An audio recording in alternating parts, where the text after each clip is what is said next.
ರಾಜಕೀಯವಾಗಿ ಕೇಂದ್ರ ಸರ್ಕಾರದ ಸ್ವಲ್ಪ ಹೊಣೆಗಾರಿಕೆಗಳು ಎಷ್ಟಿದ್ದಾವೆ, ಎಷ್ಟು ಪರ್ಸೆಂಟ್ ಇದೆ ಅಂತ ನೋಡ್ಕೊಳ್ಳೋದು ಒಳ್ಳೆಯದು ಅಂತೇಳಿ ಅವರಿಗೆ ಹೇಳಲಿಕ್ಕೆ ಬಯಸ್ತಾ ಇದ್ದೇನೆ.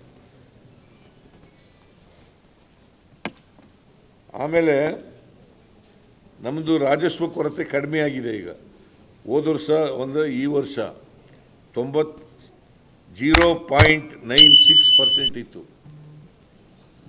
1%ಗಿಂತ ಕಡಿಮೆ 0.96% ಇತ್ತು. ಅಂದರೆ ಮುಂದಿನ ವರ್ಷ 0.63% ಆಗಿದೆ.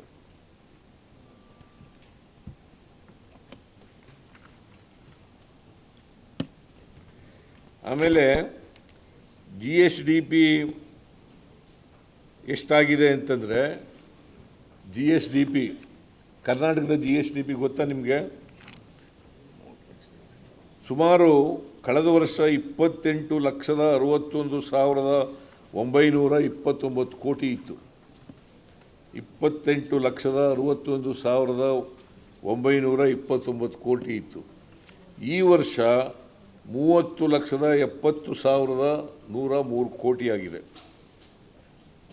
ಇದರಲ್ಲಿ 25% ನಾವು ಸಾಲ ತಗೋಬೇಕಾದ್ರೆ 30,70,103 ಕೋಟಿ.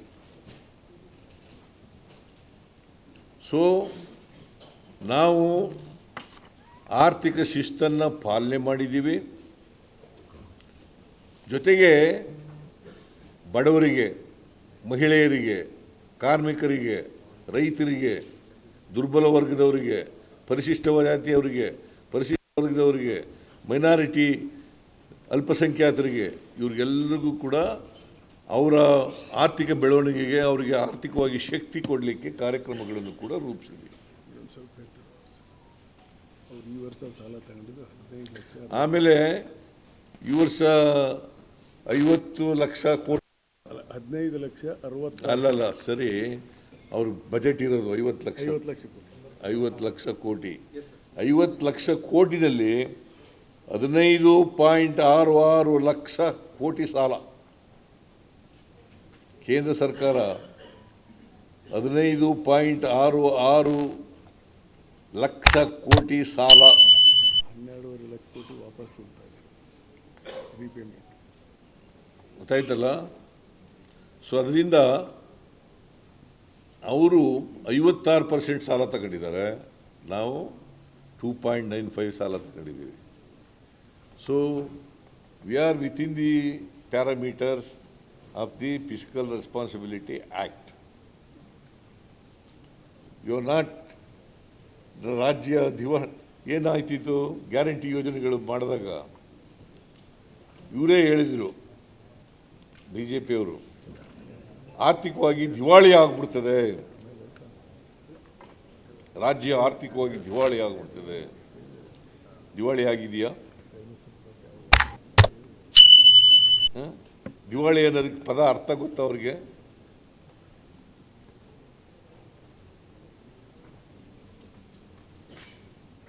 ನಾವು ಆರ್ಥಿಕವಾಗಿ ಸದೃಢವಾಗಿದ್ದೀವಿ, ಜೊತೆಗೆ ಆರ್ಥಿಕ ಶಿಸ್ತನ್ನು ಕಾಪಾಡ್ಕೊಂಡಿದ್ದೀವಿ, ಜೊತೆಗೆ ಫಿಸ್ಕಲ್ ರೆಸ್ಪಾನ್ಸಿಬಿಲಿಟಿ ಆ್ಯಕ್ಟ್ನಲ್ಲಿ ಹೇಳಿರ್ತಕ್ಕಂಥ ಮಾನದಂಡಗಳಿಗೆ ಅನುಗುಣವಾಗಿ ಕೂಡ ಇದ್ದೀವಿ. ಆಮೇಲೆ ಈ ಸಾಲ ಎಷ್ಟು ತಗೋಬೋದು ಅಂತ ನಿಗದಿ ಮಾಡೋರು ಯಾರು ಗೊತ್ತಾ? ಕೇಂದ್ರ ಸರ್ಕಾರದವರು, RBI.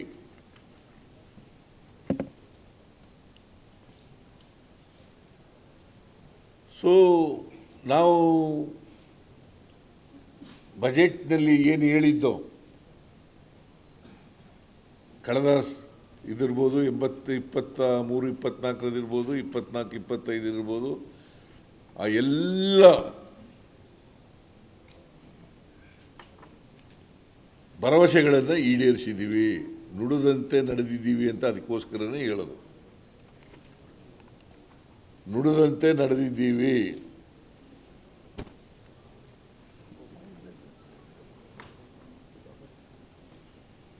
ಜೊತೆಗೆ ಶಿಸ್ತನ್ನು ಕಾಪಾಡ್ಕೊಂಡಿದ್ದೀವಿ, ಅಭಿವೃದ್ಧಿಗೂ ಹಣ ಖರ್ಚು ಮಾಡಿದ್ದೀವಿ. ಈಗ ಹೋದ ವರ್ಷ ನಮ್ಮ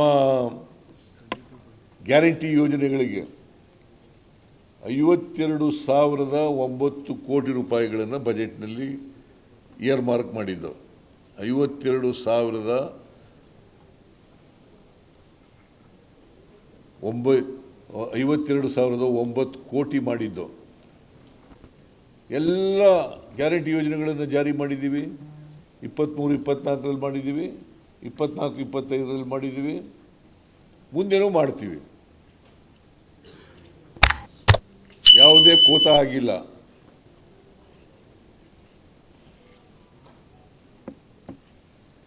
ಎಲ್ಲ ಗ್ಯಾರಂಟಿ ಯೋಜನೆಗಳನ್ನು ಜಾರಿ ಮಾಡಿದ್ದೀವಿ. ಕಳೆದ ವರ್ಷ ಬಜೆಟ್ನಲ್ಲಿ 52,009 ಕೋಟಿ ಈ ವರ್ಷದ ಬಜೆಟ್ನಲ್ಲಿ ಇಟ್ಟಿದ್ದು. ಮುಂದಿನ ವರ್ಷಕ್ಕೆ 51,034 ಕೋಟಿ ರೂಪಾಯಿಗಳನ್ನು ಇಟ್ಟಿದ್ದೀವಿ. ಯಾಕೆ ಕಡಿಮೆ ಆಯಿತು ಅಂತಂದರೆ 52,000 ಕೋಟಿಯಿಂದ ಈ ಸಾರಿ ನಾವು ಅಕ್ಕಿ ಕೊಡ್ತೀವಲ್ಲ, ಗ್ಯಾರಂಟಿ ಯೋಜನೆಯಲ್ಲಿ 5 kg ಅಕ್ಕಿ ಕೊಡ್ತೀವಲ್ಲ, ಇವರು ಎಂಥದ್ದು ಕೇಂದ್ರದ FCI ಫುಡ್ ಕಾರ್ಪೊರೇಷನ್ ಆಫ್ ಇಂಡಿಯಾದವರು ಅಕ್ಕಿ ರೇಟ್ ನಾವು ಕೊಡುವಾಗ ಶುರು ಮಾಡಿದಾಗ 34 ರೂಪಾಯಿ ಇತ್ತು, ಈಗ 22 ರೂಪಾಯಿ ಆಗಿದೆ. ಅದರಿಂದ ಫುಡ್ ಆ್ಯಂಡ್ ಸಿವಿಲ್ ಸಪ್ಲೈಸ್ ಇದರಲ್ಲಿ ನಮಗೆ ಕಡಿಮೆ ಆಯಿತು. ಅದಕ್ಕೋಸ್ಕರವಾಗಿ ಕಡಿಮೆ ಮಾಡಿದ್ದೀವಿ. ಅದೊಂದರಲ್ಲಿ ಮಾತ್ರ. ಇನ್ನು ಉಳಿದವೆಲ್ಲ ಸುಮಾರು 28,000 ಕೋಟಿ ರೂಪಾಯಿ ಗೃಹಲಕ್ಷ್ಮಿ ಯೋಜನೆಗೆ ಖರ್ಚು ಮಾಡ್ತಾ ಇದ್ದೀವಿ ಪರ್ ಇಯರ್. 28,000ಕ್ಕೂ ಹೆಚ್ಚು ಕೋಟಿ ರೂಪಾಯಿಗಳನ್ನು ಗೃಹಲಕ್ಷ್ಮಿಗೆ ಖರ್ಚು ಮಾಡ್ತಾ ಇದ್ದೀವಿ. ಆಮೇಲೆ ಎಲ್ಲ ಇಲಾಖೆಗಳಿಗೂ ಕೂಡ ಈ ಸಾರಿ ಹೆಚ್ಚು ಹಣವನ್ನು ಕೊಟ್ಟಿದ್ದೀವಿ, except food and civil supplies. Because of the price rise, ಇದು ಡಿಕ್ಲೈನ್ ಆಗೋದ್ರಿಂದ ಅದೊಂದು ಬಿಟ್ಟು ಇನ್ನು ಬಾಕಿ ಎಲ್ಲ ಇಲಾಖೆಗಳಿಗೂ ಹೆಚ್ಚು ಕೊಟ್ಟಿದ್ದೀವಿ. ಅಂದಮೇಲೆ ಎಲ್ಲಿ ಅಭಿವೃದ್ಧಿ ಕೆಲಸಗಳಿಗೆ ಹಣ ಇಲ್ಲ. BJP ಅವರು ಹೇಳ್ತಾ ಇರ್ತಕ್ಕಂಥದ್ದು ಸುಳ್ಳು. ಅವರು ರಾಜಕೀಯವಾಗಿ ಮಾಡ್ತಾ ಇದ್ದಾರೆ. ಏನಂತ ಹೇಳಿದ್ರು, ಎಲ್ಲ ಗ್ಯಾರಂಟಿ ಯೋಜನೆಗಳನ್ನು ಜಾರಿ ಮಾಡಿದ್ರೆ ಕರ್ನಾಟಕ ಸರ್ಕಾರ ದಿವಾಳಿ ಆಗ್ಬಿಡ್ತದೆ ಅಂತ ಹೇಳಿದ್ರು. ಈಗ ದೆಹಲಿನಲ್ಲಿ ಏನು ಮಾಡಿದರು,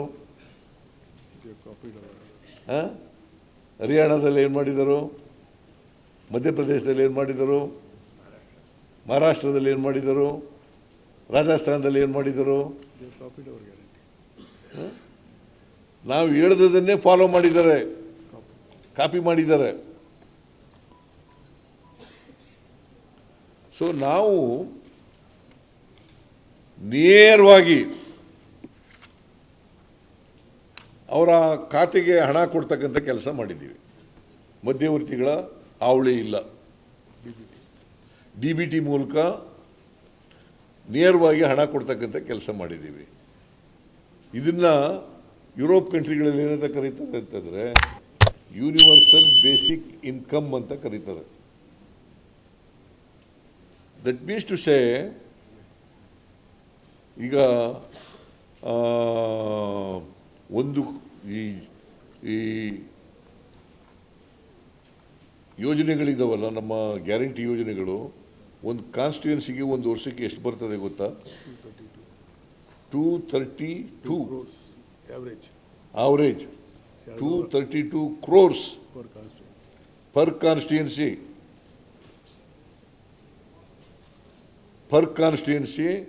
ವರ್ಷಕ್ಕೆ ಗ್ಯಾರಂಟಿ ಯೋಜನೆಗಳಿಂದ 233 ಕೋಟಿ ಆವರೇಜ್ ಇದನ್ನು ಬರ್ತದೆ. ಇದನ್ನು ಹೇಳೋದೇ ಇಲ್ಲ. ಈಗ ಜನರ ಕೈಗೆ ದುಡ್ಡು ಕೊಡೋದು ಅಭಿವೃದ್ಧಿ ಅಲ್ವಾ? ಪರ್ಚೇಸಿಂಗ್ ಪವರ್ ಹೆಚ್ಚಾದರೆ ಎಕನಾಮಿಕ್ ಆಕ್ಟಿವಿಟೀಸ್ ಜಾಸ್ತಿ ಆಗಲ್ವಾ? ಆಗುತ್ತಾ ಇಲ್ವಾ? ಸೊ ಅವ್ರಿಗೆ ಐ ಕಾಂಟ್ ಅಂಡರ್ಸ್ಟ್ಯಾಂಡ್. ಆಮೇಲೆ ಎಲ್ಲ ಇಲಾಖೆಗಳಿಗೂ ಜಾಸ್ತಿ ಮಾಡಿದ್ದೀವಿ. ಹಾಗೆಯೇ ಮೈನಾರಿಟೀಸ್ಗೂ ಜಾಸ್ತಿ ಮಾಡಿದ್ದೀವಿ, ಹಿಂದುಳಿದವ್ರಿಗೂ ಜಾಸ್ತಿ ಮಾಡಿದ್ದೀವಿ, ಪರಿಶಿಷ್ಟ ಜಾತಿ ಪರಿಶಿಷ್ಟ ವರ್ಗದವ್ರಿಗೂ ಜಾಸ್ತಿ ಮಾಡಿದ್ದೀವಿ. ಮೈನಾರಿಟೀಸ್ ಅಂದರೆ ಬೌದ್ಧರು, ಜೈನರು, ಆಮೇಲೆ ಮೈನಾರಿಟೀಸ್ನಲ್ಲಿ ಬರೀ ಮುಸ್ಲಿಮಾನರೇ ಬರಲ್ಲ, ಬೌದ್ಧರು ಬರ್ತಾರೆ, ಜೈನರು ಬರ್ತಾರೆ, ಸಿಖ್ರು ಬರ್ತಾರೆ, ಕ್ರಿಶ್ಚಿಯನ್ರು ಬರ್ತಾರೆ, ಇವರೇ ಎಲ್ಲ ಬರ್ತಾರೆ.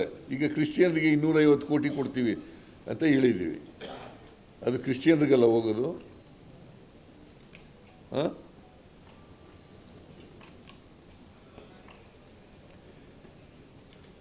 ಬಜೆಟ್ ಗಾತ್ರ 4,09,000 ಕೋಟಿ. ಅದರಲ್ಲಿ ಎಲ್ಲ ಅಲ್ಪಸಂಖ್ಯಾತರಿಗೆ 4,500 ಕೋಟಿ ಕೊಟ್ಟರೆ ಈ ಬಜೆಟ್ಟು ಎಂಥ ಇದು, ಎಂಥ ಬಜೆಟ್ ಇದು? ಹಲಾಲ್ ಬಜೆಟ್. ಯಾಕಂತಂದರೆ ಅವ್ರ ಮನಸ್ಸಿನಲ್ಲಿ ಇರ್ತಕ್ಕಂಥದ್ದು ಭಾವನೆ ಇದೆಯಲ್ಲ, ಕೊಳಕು ಭಾವನೆ, ಆ ಕೊಳಕು ಭಾವನೆ ವ್ಯಕ್ತ ಆಗ್ತದೆ. ಅವನು ಯಾವನೋ ಒಬ್ಬ ಹೇಳ್ತಾನೆ,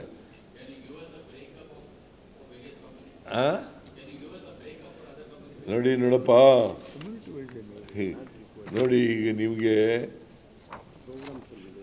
ಪ್ರೋಗ್ರಾಮ್ನಲ್ಲಿ ಇದು ನೋಡಿ, ಇದು ನೋಡ್ಕೋಬೇಕು. ಪುಸ್ತಕ ಸಿಕ್ಕಿದೆಯಾ ಪೂರೈಸಿ ನೋಡಿ, ಇಲ್ಲಿದೆ ಯಾವ್ಯಾವ ಇಲಾಖೆಗೆ ಎಷ್ಟೆಷ್ಟು ಕೊಟ್ಟಿದ್ದೀವಿ ಅಂತ. ಕಮ್ಯುನಿಟಿ ವೈಸ್ ಇಲ್ಲ, ಕಮ್ಯುನಿಟಿ ವೈಸ್ ಕೊಡೋಕ್ಕಾಗಲ್ಲ, ಕಮ್ಯುನಿಟಿ ವೈಸ್ ಕೊಡೋಕ್ಕಾಗಲ್ಲ. ಮೈನಾರಿಟೀಸ್ ಅಂತ ಒಟ್ಟಿಗೆ ಹೇಳಿರೋದು,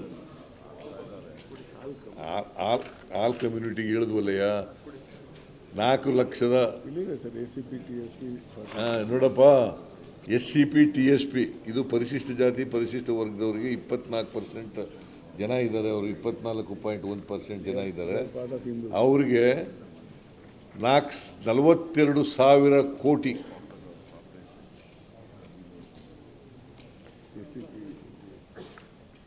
ಮೈನಾರಿಟಿಗೆ 4,500 ಕೋಟಿ.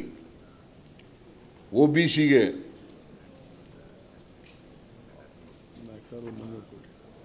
4,300 ಕೋಟಿ. ಯಾರು ಹೇಳಮ್ಮ? ಇಲ್ಲಿ ಕೊಟ್ಟಿದ್ದೀವಲ್ಲ SCP TSP ಇವತ್ತೆಲ್ಲ ಇದು ಬರ್ತದೆ. 42,000 ಕೋಟಿ ಏನಾಗಿ ಹೆಚ್ಚಾಯಿತು ಅಂತ ಹೇಳಲೇ ಇಲ್ಲ. ಸರ್ ಮೈನಾರಿಟೀಸ್ SCP TSPನಲ್ಲಿ 24% ಜನ ಇದ್ದಾರೆ. ಈಗ ಭಾಳ ಮಾತಾಡ್ತಾರೆ ಅವರು. BJP ಕೇಂದ್ರ ಸರ್ಕಾರ ಆಗಲಿ, BJP ಅಧಿಕಾರದಲ್ಲಿರ್ತಕ್ಕಂಥ ರಾಜ್ಯ ಸರ್ಕಾರಗಳಲ್ಲಿ SCP TSP ಆ್ಯಕ್ಟ್ ಮಾಡಿದ್ರೆ ತೋರಿಸ್ಲಿ ನೋಡಿ. Let them show. ಇಡೀ ಕೇಂದ್ರ ಸರ್ಕಾರ